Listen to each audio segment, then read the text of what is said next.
Hello, ladies and gentlemen. My name is Alistair Kennedy, and during this presentation, I will be talking about the strategic and non-strategic decisions of Adidas Group.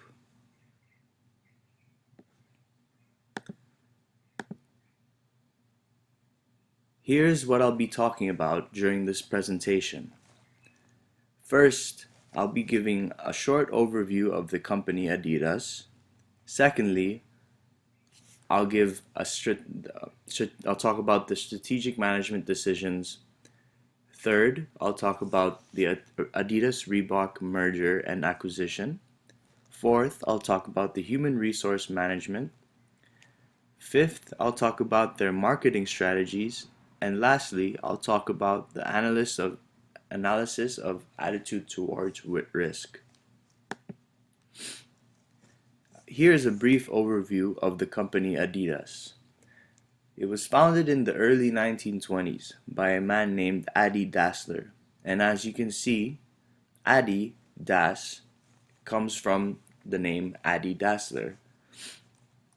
He is from Germany, and a little fun fact here, his brother made the shoe company Puma. Their first sponsorship for the Olympics was in 1972 in Munich. And this was a major milestone as every successful Olympics after also had a sponsorship of Adidas. They currently hold number 2 in the spot in the market share behind Nike.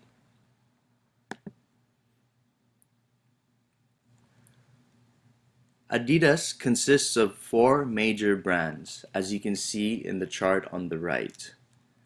These brands are Adidas, Reebok, Rockport, TaylorMade, which is a golf company.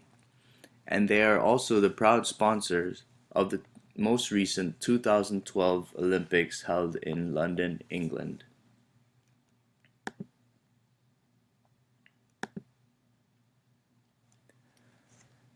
Their strategic management decisions. There are 2 types of strategic decisions with 3 different levels. Strategic decisions can involve expansion, mergers, global decisions, and while non-strategic decisions can be described as day-to-day functions such as customer relations or training.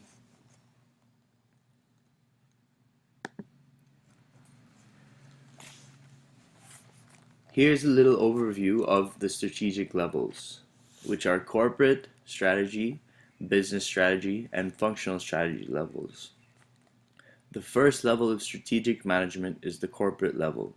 This level is meant for larger organizations that are separated into independent sections around the globe.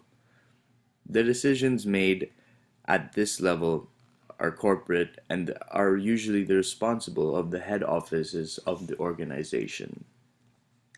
The second level is the business strategy level, where the organization decides which markets should be focused on.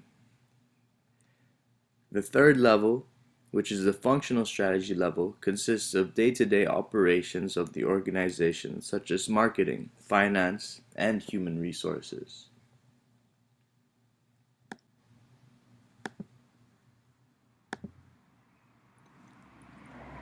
Here we will talk about the Adidas Reebok merger. This was a strategic corporate level decision. It was a deal done in 2006, and the deal cost Adidas $3.8 billion to acquire Reebok. This deal was done in order to keep Adidas competitive with Nike. And as they combined both companies, they grew the percentage in their market share. Both brands will still hold their own identity so that both can have their own design direction.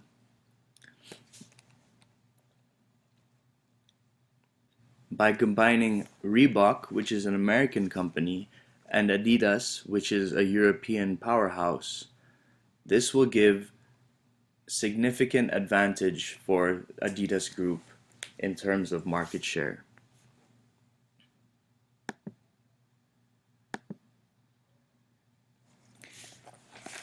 Let's talk about their human resource management.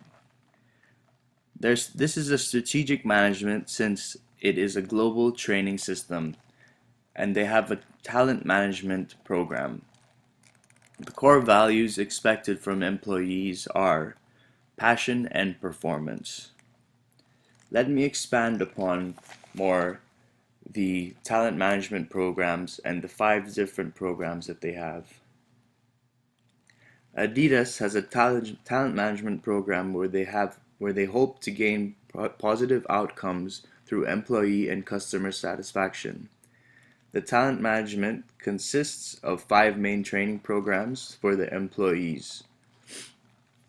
The first program is the Executive Development Program, and this is for employees that show potential to become executives in the company in the future. The second program is the Management Development Program. This program is a training program which is for employees who have potential to be directors in the company. Following this, there is the People Manager Development Program. And this program is aimed for employees that show potential to become senior managers. These 3 programs are meant for employees who have been with Adidas for a few years and have seniority in the company already. The next 2 programs are for potential employees or internship programs. The Business Management Program is for employees with 3 to 4 years work experience and also have an MBA. This program consists of cross-functional brand training. Furthermore, the Functional Training Program, which is the last program, is for graduates with an international background and who would like to start their career with Adidas. This program is an 18-month cross-department training course and in the last year had 62 candidates who took part in the program.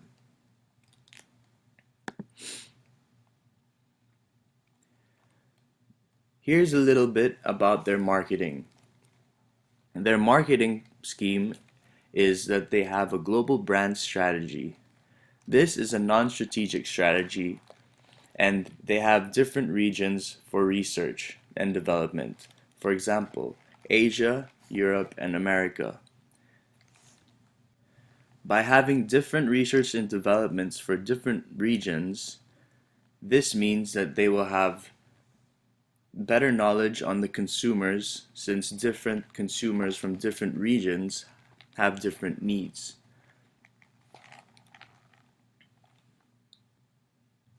And since their global brand strategy is, which is a marketing strategy, this makes it a strategic decision since it is a global strategy.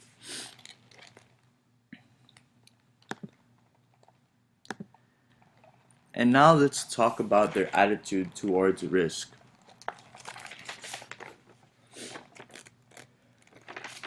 Their attitude to the Adidas Group has a risk and opportunity management system, as you can see here. Each region has risk owners, and these risk owners are supposed to handle, evaluate, identify, and monitor different risks in the region and in the company. Therefore, if Adidas was supposed to invest in an investment, these risk owners will evaluate whether or not the risk is worth taking, and the risk owners also choose to mitigate all of the risks and also look for good opportunities.